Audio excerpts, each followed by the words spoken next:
লুটপাট ও পাচার হয়ে যাওয়া অর্থ ফিরিয়ে আনার উদ্যোগ আমরা নিয়েছি। আরও অনেক কাজ বাকি রয়ে গেছে। প্রথম মাসের কাজ হিসেবে শুধু প্রধান কাজগুলো করেছে। মার্কিন ডলারের বিপরীতে টাকার বিনিময় হার স্থিতিশীল রাখার লক্ষ্যে বৈদেশিক মুদ্রার বিনিময় হারকে বাজার ভিত্তিক করা হয়েছে।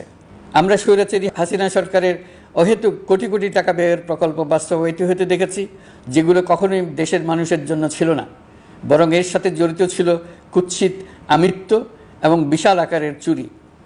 চলমান এবং প্রস্তাবিত সকল উন্নয়ন প্রকল্পগুলোর যাচাই বাছাই করার কাজ ইতিমধ্যে আমরা শুরু করেছি। প্রকল্প বাস্তবায়নের পর্যায় বিবেচনা করে বাকি কাজে ব্যয়ের সাশ্রয় এমনকি প্রয়োজন মতে তা বাতিল করার কথা বিবেচনা করা হবে। দেশের মানুষকে আর ফাঁকি দেওয়া চলবে না। কর্মসংস্থান তৈরি করবে এমন প্রকল্পগুলোকে আমরা অগ্রাধিকার দেব। লুটপাট ও পাচার হয়ে যাওয়া অর্থ ফিরিয়ে আনার উদ্যোগ আমরা নিয়েছি। আর্থিক খাতের শৃঙ্খলা ফিরিয়ে আনতে একটা ব্যাংকিং কমিশনও গঠন করার উদ্যোগ নেওয়া হয়েছে। বিভিন্ন ব্যাংকের পরিচালনা পরিষদ পুনর্গঠন করা হয়েছে। ব্যাংকিং খাতে এই এক মাসে বিরাট পরিবর্তন এসেছে, আপনারা নিশ্চয়ই সেটা লক্ষ্য করেছেন। আমরা এই খাতে নিয়মনীতি প্রতিষ্ঠা করতে পেরেছি। আরও অনেক কাজ বাকি রয়ে গেছে।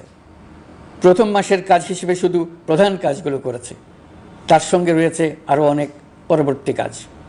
ফ্যাসিবাদী সরকার লুটপাট করার জন্য নতুন করে 60,000 কোটি টাকা ছাপিয়ে বাজারে ছাড়ার কারণে মুদ্রাস্ফীতির শিকার হয়েছে দেশের মানুষ। এই অতুলনীয় মুদ্রাস্ফীতি নিয়ন্ত্রণ অন্তর্বর্তী সরকারের অন্যতম প্রধান লক্ষ্য। মুদ্রাস্ফীতি নিয়ন্ত্রণের লক্ষ্যে পলিসি সুদের হার বৃদ্ধি করে 9% উন্নীত করা হয়েছে।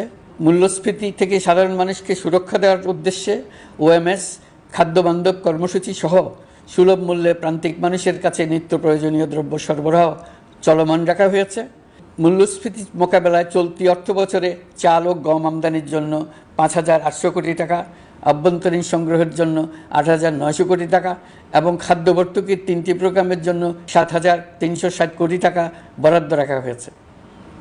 বিভিন্ন স্টেক হোল্ডারের সাথে সভা করে মূল্যস্ফীতি নিয়ন্ত্রণের করণীয়সমূহ চিহ্নিত করা হয়েছে। পরিচালন ও উন্নয়ন ব্যয় যৌক্তিক পরিমাণে হ্রাস করার জন্য কার্যক্রম গ্রহণ করা হয়েছে। কৃষিপণ্য উৎপাদনের জন্য সার আমদানির ক্ষেত্রে প্রয়োজনীয় বৈদেশিক মুদ্রার সরবরাহ নিশ্চিত করার পদক্ষেপ নেওয়া হয়েছে। প্রকৃত চাষিগণ যাতে কৃষি ঋণ পেয়ে থাকেন তা নিশ্চিত করার উদ্যোগ নেওয়ার পাশাপাশি কৃষি ঋণের পরিমাণ বৃদ্ধি করা হয়েছে।